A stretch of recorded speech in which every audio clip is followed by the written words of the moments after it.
창세기 49장 29절서 33절 말씀 교독합니다. 오늘 말씀은 야곱의 복된 죽음이라는 말씀으로 은혜 받기를 원합니다. 오늘 말씀은 이제 자녀들을 축복한 야곱이 소천 받는 장면입니다. 족장들 중에서 가장 험한 삶을 산 야곱이 이제 죽음을 맞이합니다. 이 모습을 통해서 복된 죽음에 대해서 귀한 그 말씀을 발견하게 됩니다. 첫째는 야곱은 모든 자녀들이 함께하는 가운데 운명했습니다. 29절 전반부에 보니까요, 그가 그들에게 명하여 이르되 내가 내 조상들에게로 돌아가리니. 여기서 야곱이 그들에게, 자기 자녀들에게 이제 이야기를 하는 것입니다.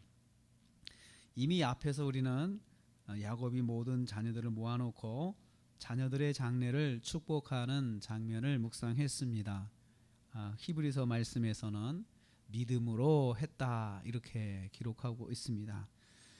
이제 야곱은 자녀들을 모아놓고 말합니다. 그가 자녀들을 모아놓고 말했는데 이제 이 모습을 보면서 자녀들이 함께한 가운데 운명의 시간을 맞이하는 것을 여기서 볼 수 있습니다. 외로운 운명도 아니고 사고로 인한 갑작스러운 운명도 아니고 자신의 죽음을 알고 준비하여 자녀들이 보는 가운데 운명하는 야곱의 모습을 보게 됩니다. 야곱의 그 복된 죽음의 첫 번째 모습은 자신도 또 자녀들도 운명에 대해서 알고 자신의 죽음을 함께 맞이하는 것을 여기서 볼 수 있습니다. 두 번째로 야곱은 자신의 장래에 대해서 유언하고 운명을 하였습니다. 장래에 대해서, 장래의 절차에 대해서 운명을 하기 전에 분명히 자녀들에게 유언을 합니다. 야곱은 자신의 장례지에 대해서 유언을 했습니다.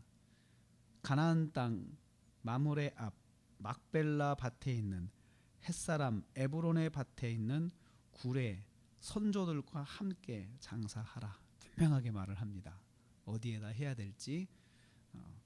이 유언은 굉장히 어려운 유언입니다. 왜냐하면 먼 거리를 장례를 위해서 가족들이 떠나야 되는 거니까요. 뭐 보통 한두 시간 가는 것도 아니고 그냥 보통 일주일을 가야 되니까요. 일주일을 걸어가고 또 장례 절차를 거기서 하고 다시 돌아오는데 일주일이 걸리고 어떻든 또 간 김에, 고향에 간 김에 또 그냥 올 수 없잖아요. 거기서 또 잘 장례지를 또 잘 그 막 꾸며놓고 또 다 이렇게 잘 됐는가 확인하고 오려고 그러면 거의 한 달이 걸리는 거죠. 그러니 보통 사람은 할 수 없는 것입니다. 또 요셉을 믿고 하는 건데요. 요셉의 위치가 그 공직자인데 오래 자리를 비울 수가 없는 위치이기 때문에 또 그렇게 멀리 가는 것이 쉬운 일이 아닐 것입니다. 어떻든 간에 이것저것 따지지 않고 편한 방법으로 이 애굽에다가 다른 귀족들처럼 피라밋을 만들어 가지고 큰 무덤을 만들어서 그곳에 놓지 않고 그런 길을 하지 않고 그냥 굴에, 가나안 땅에 있는 굴에 자기를 장례해달라 그렇게 부탁을 합니다. 이 굴은 선조들이 이미 묻힌 굴입니다. 할아버지 아브라함, 할머니 또 사라, 아버지 이삭과 어머니 리브가가 묻힌 곳입니다. 그리고 자기 아내 레아도 이미 거기다가 장례를 치렀고요. 그래서 그곳으로 자기도 장례를 치러달라 부탁을 합니다. 야곱은 자녀들이 자신들의 본향을 찾아 장례를 치를 것을 유언합니다. 그래서 장차 자녀들이 이 애굽에서 영원히 정착하지 않고 결국은 자신의 매장지가 있는, 조상들의 매장지가 있는 가나안으로 언젠가는 돌아가게 할 것을 사모하도록 그렇게 만들어 놓습니다. 그래서 장차 후손들이 하나님의 뜻을 따라 가나안으로 갈 수 있도록 만들어 놓은 일을 마지막으로 합니다. 그래서 나중에 이제 출애굽을 하게 되는 것을 알게 되죠. 야곱은 자신의 장례 장소를 정해놓고 죽음을 맞이합니다. 자녀들하고 언젠가는 이런 이야기를 해야 되지 않을까요? 우리도 자녀들의 그 장례를 모아놓고 장례에 대해 자녀들을 모아놓고 또 이제 운명을 맞이할 때 자녀들하고 즐거운 마음으로 기쁜 마음으로 나의 장래에 대해서 이렇게 해달라라고 하고 그렇게 하고 준비하면서 세상을 떠나는 것이 참 복된 죽음이다라고 생각을 하게 됩니다. 세 번째로 야곱은 죽지 않고 돌아갔다. 성경이 그렇게 표현하고 있습니다. 영생을 얻은 것이죠. 그래서 복된 죽음인 것입니다. 33절에 보니까 그렇게 기록합니다. 야곱이 아들들에게 명하기를 마치고 침상에 발을 모으고 숨을 거뒀는데 그의 백성에게로 돌아갔더라. 숨을 거뒀는데 거기서 끝난 게 아니에요. 돌아갔어요. 거기서부터 능동태입니다. 자기가 스스로 거기로 간 것이죠.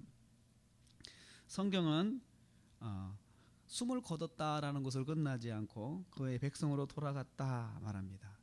여기서 성경이 말하고 있는 우리에게 말씀하고 있는 죽음에 대해서 교훈을 얻을 수 있습니다. 죽음은 소멸하고 없어지는 것이 아니고 돌아가는 것입니다. 돌아가는 것입니다.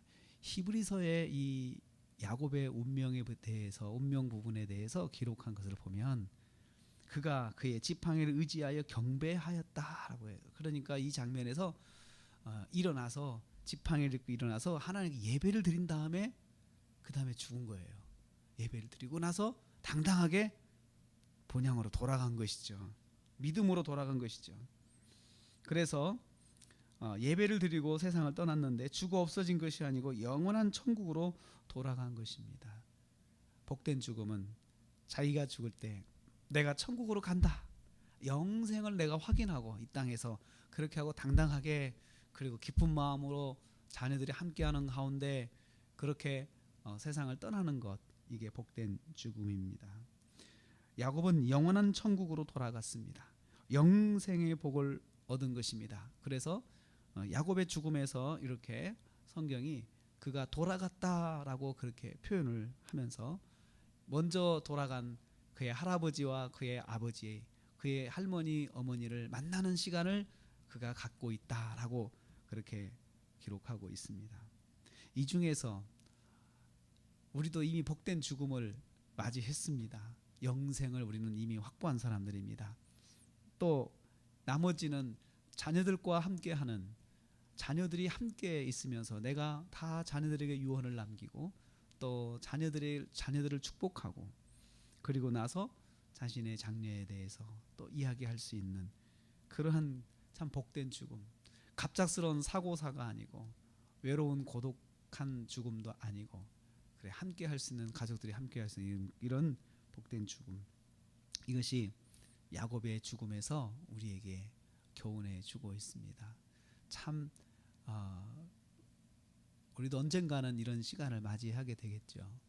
또 그럴 때 자녀들이 참 기쁘고 장례를 치르면서도 기쁘고 또 즐거운, 참 걱정이 아니고 또 미안함이 아니고 이렇게 좋은 그 시간을 맞이할 수 있도록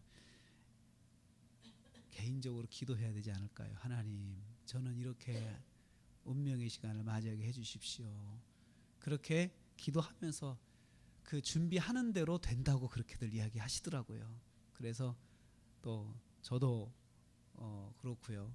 그런 기도가 이제 해야 될 것 같습니다. 또 자녀들에게도 그렇게 또 기도하도록 가르치고 또 그렇게 기도한다고 또 가르쳐주고 또 우리도 그렇게 기도하면서 그렇게 하면서 하나님 부르실 때에 야곱처럼 이 복된 운명의 시간을 맞이할 수 있도록 우리도 준비하는 그런 삶이 있으시기를 주님의 이름으로 축복합니다.